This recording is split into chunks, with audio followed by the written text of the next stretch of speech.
नमस्कार, आप देख रहे हैं टोटल टीवी। मैं हूं सौरभ जौहरी। हमारी खास पेशकश में आपका स्वागत है। हरियाणा में सियासी पार्टियां खुद को मजबूत करने की जुगत में जुटी हैं। जहां एक तरफ कांग्रेस है कि संगठन निर्माण को लेकर जातीय संतुलन साधते हुए चल रही है। नेता प्रतिपक्ष का चुनाव भी पार्टी के लिए बड़ी प्राथमिकता है। उधर संगठन में युवा नेताओं को कांग्रेस तरजीह दे रही है। बीजेपी भी कांग्रेस की तरह ही युवा नेताओं को तरजीह दे रही है। अब सवाल यह कि कांग्रेस बीजेपी को कॉपी कर रही है, बीजेपी कांग्रेस को। बीजेपी के मुताबिक गुटों में बटी कांग्रेस का संगठन ही नहीं बन सकता। हरियाणा में राहुल गांधी का क्या असर पड़ेगा, यह भी एक सवाल है। हरियाणा कांग्रेस के संगठन में नियुक्तियां भी शुरू हो गई। यूथ कांग्रेस के पदाधिकारियों की नियुक्ति से संगठन बनने की शुरुआत भी की गई है। ऐसे में बीजेपी कई आरोप लगा रही है नेता प्रतिपक्ष को लेकर, संगठन निर्माण को लेकर। साथ ही कह रही है कि कांग्रेस जो एक दशक से ज्यादा समय से नहीं कर पाई, वो अब आगे क्या करेगी। ऐसे में कांग्रेस की तैयारियां क्या कहती है, यह सवाल है। सवाल यह भी कि आगे बीजेपी को कितना वो कांग्रेस टक्कर दे पाएगी, और दोनों ही सियासी दलों की रणनीतियां आखिर क्या है।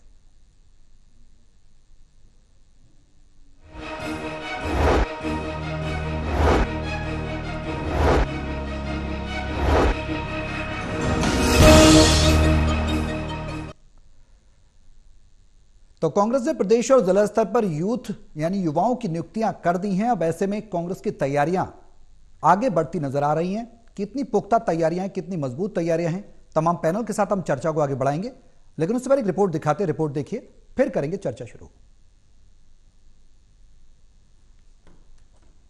अभी तक पिछले कई छोटे बड़े चुनाव में बीजेपी ने हर बार कांग्रेस को छकाया है, पर लगता है कांग्रेस अब बीजेपी को एक दांव यूथ वर्सेस यूथ से उसका मुकाबला करना चाहती है। यानी प्रदेश की सियासत में अब यूथ को आगे बढ़ाया जाएगा। बीजेपी ने ये किया, अब कांग्रेस भी इसी लाइन पर है।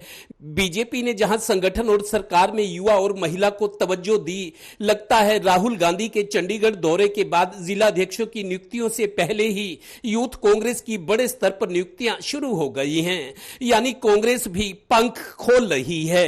कांग्रेस की संगठन की कवायद पर हरफनमौला मंत्री अनिल विज की टिप्पणी। देखिए, जिस पार्टी के पिछले 11 साल से चुनाव ना हुए, अब वो आनन फानन में अपना संगठन बना रहे हैं, तो उनका संगठन हवा हवाई है। इसीलिए मृतक को भी उन्होंने पद दे दिया, क्योंकि उनको पता ही नहीं कि इनकी पार्टी में कौन जिंदा है, कौन मर गया है।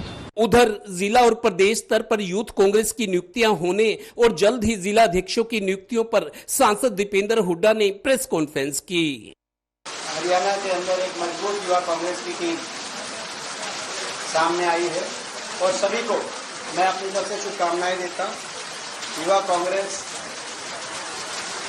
जो प्रदेश में युवा विरोधी एक सरकार है, जिस सरकार में हरियाणा का युवा देश में सबसे ज्यादा बेरोजगारी, सबसे ज्यादा पलायन, सबसे ज्यादा नशा का सामना कर रहा है। यानी प्रदेश की सियासत में अब यूथ लीडरशिप उभरने का अवसर आ रहा है। बीजेपी से मिल रही बड़ी चुनौती को कांग्रेस यूथ वर्सेस यूथ बनाकर खुद को पूरी तरह खड़ा कर सकती है। होता क्या है, सभी को बस इसी का इंतजार। Haryana bureau, total news.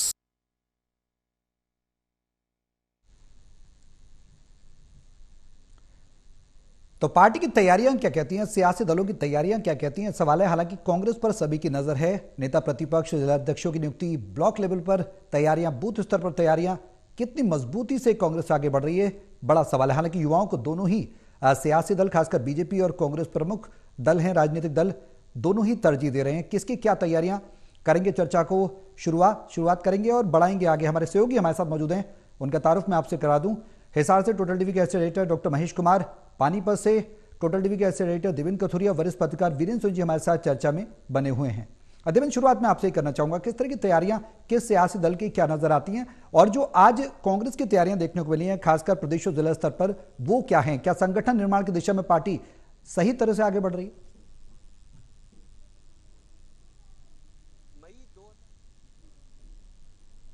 Devendra,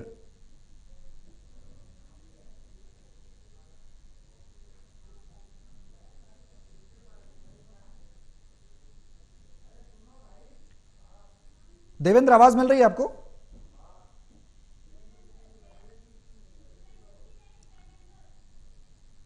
चलिए, मैं देवेंद्र के पास लौटूंगा, शायद उन तक आवाज नहीं पहुंच पा रही है। वीरेंद्र जी, जो परिस्थितियां बनी हुई हैं उसको देखकर क्या कुछ नजर आता है? किसकी क्या तैयारियां, कौन कितना भारी है, क्या सही दिशा में पार्टी आगे बढ़ रही है? देखिए, युवा कांग्रेस के पदाधिकारियों की घोषणा हो गई। ये एक निर्वाचन की प्रक्रिया है और उस निर्वाचन प्रक्रिया के तहत ही अब निशिंत कटारिया जो है अध्यक्ष बने हैं।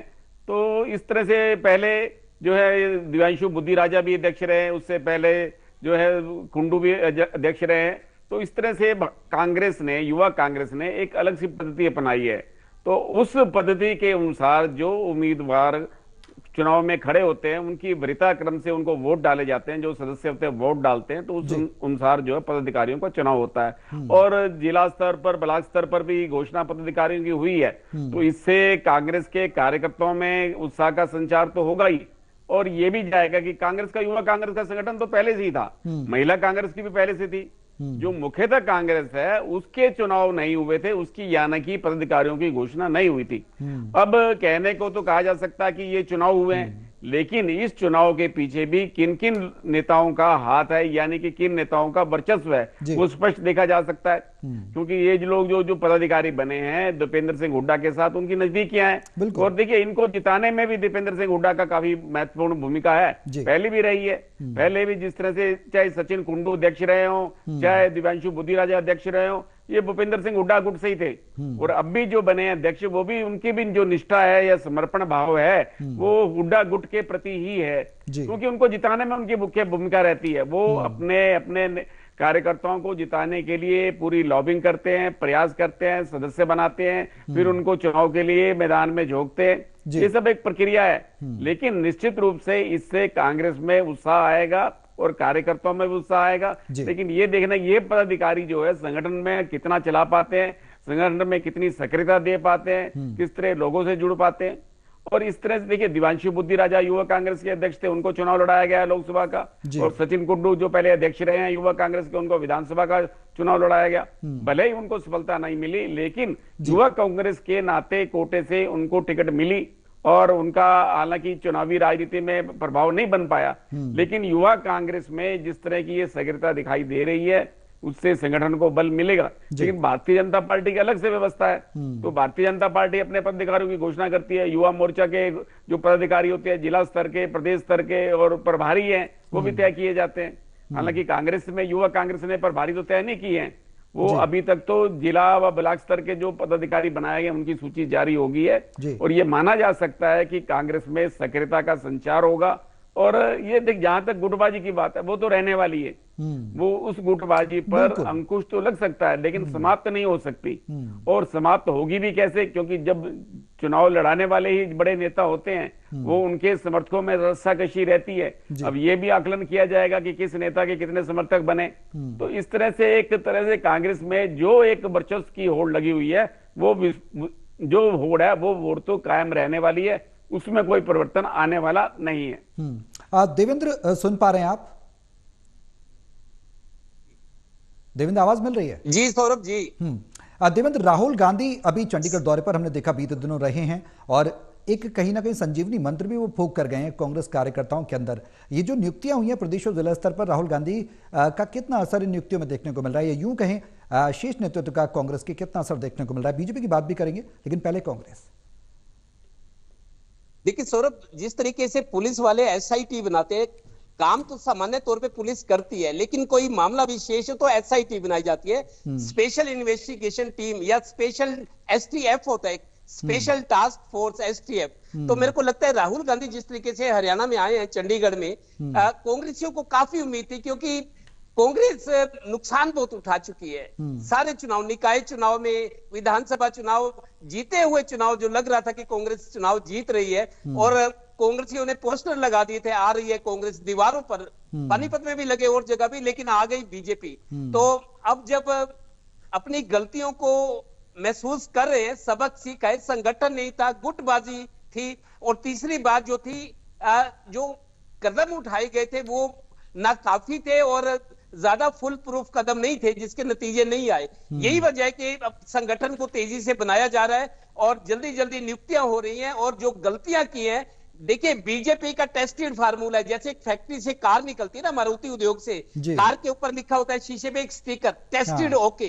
तो मेरे को लगता है कांग्रेस अब वही करी है जो बीजेपी ने टेस्ट करके ओके कर दिया है, तो उसी राह पर चल रही है। 2024 के लोकसभा चुनाव में बीजेपी ने नया नारा गढ़ा था कि ये सरकार गरीब, किसान, युवा और महिलाओं पर विशेष फोकस करेगी। ये 2024 में लोकसभा चुनाव में आया था। यही वजह है कि युवा एक बड़ा फैक्टर था। और अब कांग्रेस भी जो फार्मूले फिट बैठे हैं, जो फार्मूले टेस्टेड हुए, ओके हुए, जिनको बीजेपी की सफलता माना गया, कांग्रेस अब उसी राह पर चल रही है। एक टेस्टेड फार्मूले को ओके किया है। यही वजह है कि युवाओं को पार्टी से जोड़ा जा रहा है। और जिला अध्यक्षों की नियुक्ति से पहले यूथ कांग्रेस, यूथ जिनमें जोश होता है, जुनून होता है, गर्म खून होता है, लेकिन थोड़ा सा सावधानी जरूरी थी उनके लिए। तो यूथ कांग्रेस की जो नियुक्तियां जिलों में प्रदेश स्तर पर हुई है, उसके बाद जिला अध्यक्ष की होने वाली है और इस तरीके से संगठन बनेगा। संगठन बनने के बाद मेरे को लगता है कांग्रेस में जान आएगी। और बीजेपी, अभी चुनौती बीजेपी की कांग्रेस के लिए है, लेकिन जैसे ही कांग्रेस का संगठन बनता है, अगर मजबूत संगठन बना जो दावे हो रहे हैं, तो मेरे को लगता है फिर बीजेपी के सामने चुनौती होगी। महेश, तैयारियां क्या कुछ कहते हैं? कांग्रेस की नियुक्तियां की गई हैं प्रदेश और जिला स्तर पर। यूथ कांग्रेस की निशित नाम है, निशित कटारिया, जो कि सुखबीर कटारिया के बेटे हैं, उन्हें हरियाणा के प्रदेश यूथ कांग्रेस का प्रधान बनाया गया है। ये तैयारियां आखिर कहती क्या हैं? और बीजेपी जो कह रही है कि कांग्रेस हरियाणा में संगठन नहीं बना पाएगी, उसकी क्या कुछ उस दावे पर कितना यकीन किया जाए, कितना आधार माना जाए जो बीजेपी आरोप लगा रही है? देखिए, दो सवाल आपने एक साथ रखे हैं। शुरुआत में पहले सवाल से करता हूँ। कांग्रेस पार्टी में क्या कुछ होने वाला है? दरअसल यहाँ पर कांग्रेस के पदाधिकारियों की जो लिस्ट है वो यहाँ पर जारी की गई है। तो ये मानकर चलिए कि कुछ ना होने से तो कुछ होना बेहतर है। कांग्रेस पार्टी की निष्क्रियता की स्थिति में थी और संगठनात्मक लिहाज से कुछ सीने पर खड़ी थी। संगठनात्मक लिहाज से अगर कहा जाए तो यहाँ फिर कांग्रेस पार्टी के पास सिर्फ कुछ बड़े नाम थे, उनके अलावा नीचे कुछ भी कांग्रेस पार्टी के पास संगठन के नाम पर नहीं था। अब अगर कांग्रेस एक्टिवेट होती है किसी भी सूरत में, किसी भी तौर तरीके से, अगर उसका एक्टिवेशन देखने को मिलता है तो यकीनन फिर ये कांग्रेस पार्टी के लिए क्या फायदे का सौदा साबित हो सकता है। क्योंकि जैसा मैंने जिक्र किया कि शून्य पर खड़ी थी कांग्रेस संगठनात्मक विभाग से, और अगर शून्य से आगे बढ़ती है वो 10, 15, 22 तक 20% आप निकाल लीजिए, वो परफॉर्मेंस जब समय के साथ सामने आएगा, एक्टिवेशन देखने को उसके बाद ही कहा जा सकता है। लेकिन ये तो बेहतर स्थिति मानी जा सकती है कि शून्य से आगे बढ़ती नजर आ रही है कांग्रेस। और जहां तक भारतीय जनता पार्टी का ये कहना कि कुछ नहीं मिल पाएगा, उसका एक अपना आधार दरअसल यहाँ पर देखने को मिला है। भूपेंद्र सिंह हुड्डा जीती का भी खास कर आए हैं और जिस तरह का समीकरण उन्हें संभालना चाहिए था, उस समीकरण को संभालने से एक तरीके का इनकार भूपेंद्र सिंह हुड्डा ने किया। जीती बार भी हार कर आए हैं। ये हम क्यों कह रहे हैं? क्योंकि हवाओं का रुख कांग्रेस पार्टी के समर्थन में 19 का सामना भारतीय जनता पार्टी को करना पड़ रहा था। संगठनात्मक नेतृत्व दिए जाने की जरूरत थी भूपेंद्र सिंह हुड्डा को। अगर सिर्फ और सिर्फ जो बागी कांग्रेस पार्टी के खड़े होते, अगर उनको संभालने का काम सिर्फ भूपेंद्र सिंह हुड्डा और दीपेंद्र सिंह हुड्डा कर रहे थे तो फिर ये आसानी से हो सकता था। लेकिन वो सब कुछ नहीं किया गया। और कुछ बागियों से मेरी बात हुई, मैंने कहा कि आपको जीत तक के मंजिल आप नहीं पहुंच पाए, लगता भी नहीं था कि अगर जीत जाएंगे तो फिर आप चुनाव लड़े क्यों? उनकी तरफ से जवाब दिया गया कि चुनाव इसलिए लड़े कि उन्हें लगता था कि वो टिकट के सबसे मजबूत दावेदार थे, लेकिन उन्हें टिकट नहीं दिया गया। तो भविष्य में उन्हें पार्टी की तरफ से तरजीह दी जाए, इसी मकसद से वो अपने आप को साबित करना चाहते थे। और इंतजार इस बात का कर रहे थे कि दीपेंद्र सिंह हुड्डा या दीपेंद्र सिंह हुड्डा में वोट कर ये कहे कि भविष्य में उसका ख्याल रखा जाएगा, चुनाव से पीछे हट जाए और इस बात का समर्थन करे। लेकिन वो इंतजार करते रहे। ना तो भूपेंद्र सिंह हुड्डा ना ही दीपेंद्र सिंह हुड्डा ने उन उम्मीदवारों को फोन किया और उन्हें पीछे हटने की रिक्वेस्ट नहीं की गई, जिसका इंतजार इन तमाम पार्टियों को था। तो ऐसे में यहाँ जो जीती बाजी कांग्रेस पार्टी को जीत सकती थी विधानसभा क्षेत्रों में, वहाँ कांग्रेस पार्टी का उम्मीदवार हार गया। जाना इसका सबसे बेहतरीन उदाहरण आप कर सकते हैं, जहाँ चौधरी वीरेंद्र सिंह के बेटे दुर्गेंद्र सिंह चुनावी मैदान में थे और महज 32 वोटों से उन्हें हार का सामना करना पड़ा थे। और कई सीटें हैं यहाँ पर कांग्रेस पार्टी जीत सकती थी, लेकिन कांग्रेस पार्टी के बागियों ने ही हरा दिया। और बागियों को इंतजार भूपेंद्र सिंह हुड्डा की कॉल का था, जो कि नहीं नहीं आया। तो ये मानकर चलिए कि यहाँ गुटों में कांग्रेस पार्टी नहीं बची। यहाँ पर और आईडी में इसी बात करते हैं कि कांग्रेस पार्टी के पास कांग्रेस के कार्यकर्ता कहाँ है। यहाँ तो नेताओं के पिछलग्गू कार्यकर्ता है जो अपने नेता को कुछ करना चाहते हैं। उन्हें ना राहुल गांधी से मतलब है, ना कांग्रेस पार्टी से मतलब है। उन्हें अगर मतलब है तो अपने नेता से मतलब है, उनकी रजामंदी से मतलब है। और यही वजह है कि यहाँ पर कांग्रेस पार्टी का जो पूरा अक्ष देखने को मिलता है। भारतीय जनता पार्टी जो आश्वस्त रहती है वो इसके महज इसलिए आश्वस्त नहीं रहती है कि वो भारतीय जनता पार्टी बहुत अच्छी तैयारियां कर रही है, तो इससे आश्वस्त रहते हैं कि कांग्रेस पार्टी को हरा देगी। भारतीय जनता पार्टी को ज्यादा कुछ करने की जरूरत नहीं पड़ेगी। और यहाँ यही सबसे बड़ी वजह है कि भारतीय जनता पार्टी के तमाम नेता ये कहते हैं कि जल्दबाजी में आदि है तो एक दूसरे के साथ अगर कोई पार्टी संगठन कांग्रेस पार्टी संगठन बना दिए तो इसका कोई फायदा कांग्रेस पार्टी नहीं उठा पाएगी। जब चुनाव के मुकाबले में आमने सामने की जो स्थिति है वो भविष्य में भारतीय जनता पार्टी के साथ कांग्रेस पार्टी चुनाव नहीं बनी। अब वीरेंद्र जी, जो हमने तैयारियां देखी हैं कांग्रेस की, बीजेपी की भी तैयारियां देखी, लोकसभा चुनाव के दरमियान भी देखी, उससे पहले भी देखी, विधानसभा चुनाव के दरमियान उससे पहले भी देखी, जो तैयारियां हैं, कुछ हमने कैंडिडेट ऐसे भी देखे जो कांग्रेस के थे, बीजेपी ने अपने में शामिल किए या बीजेपी के पास वो खुद ही आ गए और टिकट दिया गया और जीते भी। लोकसभा चुनाव की बात करें, विधानसभा चुनाव की बात करें, हालांकि रद्दोबदल फेरबदल होता रहा। आप बीजेपी में जो शामिल थे कांग्रेस के पूर्व नेता, वो भी मंत्री स्तर के भी नेता, वो कांग्रेस में भी वापसी हुए, घर वापसी भी हुई। अब ऐसे में जो कांग्रेस और बीजेपी है, दोनों में अब युवाओं को लेकर कहीं ना कहीं होड़ देखने को मिल रही है। दोनों ही पार्टियां, दोनों सियासी दल युवाओं को तरजीह दे रहे हैं। कुछ नाम सचिन कुंडू है, दिव्यांशी बुद्धू राजा है और निशित कटारिया, तमाम ऐसे नाम जो युवा चेहरे हैं। दोनों की स्ट्रेटेजी की बात की जाए, बीजेपी की और कांग्रेस की, क्या कुछ नजर आती युवाओं को लेकर, महिलाओं को लेकर? क्या बीजेपी के नक्शे कदम पर कांग्रेस चल रही है या फिर कुछ और रणनीति है? देखिए, जो कांग्रेस है, कांग्रेस के अंदर जो है वो व्यक्तिवादी संगठन है, पार्टी की सोच नहीं है। भाई पार्टी के स्तर पर किसी को आगे बढ़ाना है ऐसा नहीं है। जो वहां नेता है अपने अपने गुट के जो नेता होते हैं उसको आगे बढ़ाते हैं। भारतीय जनता पार्टी में ऐसा नहीं है। भारतीय जनता पार्टी में जो दूसरे दलों में मजबूत चेहरे होते हैं, पार्टी उनको अपने अंदर शामिल करने का प्रयास करती है और उसमें सफल भी होती है। अब किरण चौधरी का उदाहरण हमारे सामने है। मनोहर लाल जी ने उनकी ज्वाइनिंग के समय में कहा था भाई इनका शरीर भले ही कांग्रेस में रहा हो लेकिन इनकी आत्मा भारतीय जनता पार्टी में थी। तो इससे बहुत कुछ समझा जा सकता है। और कांग्रेस के अंदर जो है, कांग्रेस का संगठन ही कमजोर होता जा रहा है। कांग्रेस से लोग जो हैं ऐसे कांग्रेस छोड़ते जा रहे हैं। उनको लगता है कि कांग्रेस में रहकर अब उनका कोई भविष्य नहीं है। अब कुलदीप शर्मा थे जो पहले स्पीकर रहे, वो भी अपने बेटे को जो आगे बढ़ाना चाहते थे, टिकट दिलवाना चाहते थे, उनको टिकट नहीं मिली। टिकट करनाल से दिव्यांशु बुद्धू राजा को मिल गई, तो उनमें निराशा का भाव है। तो इस तरह का एक तरह से जो भी कार्यकर्ता या नेता होते हैं जिनको लगता है कि मेरी इस दल में रहकर महत्वाकांक्षा पूरी हो सकती है, तो उस दल का वो वर्ण करते हैं, उस दल में शामिल होते हैं। अब भारतीय जनता पार्टी में ऐसे कई नेता है, प्रोफेसर रामविलास शर्मा है, अनिल विज है, महिपाल डांडा है, ये सुभाष बराला है, ये युवा मोर्चा से आगे बढ़े हैं। तो मतलब युवा मोर्चा के प्रदेश अध्यक्ष भी रहे, मतलब युवा मोर्चा की राजनीति करते रहे। अब कांग्रेस के अंदर जो कांग्रेस की युवक कांग्रेस के अंदर जो लोग रहे हैं, चक्रवर्ती शर्मा युवक कांग्रेस के अध्यक्ष भी रहे हैं, लेकिन आज वो कहाँ हैं? सिर्फ ऑब्जर्वर तक सीमित है। मतलब कांग्रेस में, हालांकि वो भूपिंदर सिंह हुड्डा के गुट के साथ हैं, लेकिन जिस ढंग से उनको सम्मान मिलना चाहिए था या संगठन में वरीयता मिलनी चाहिए थी, वो नहीं मिल पाई।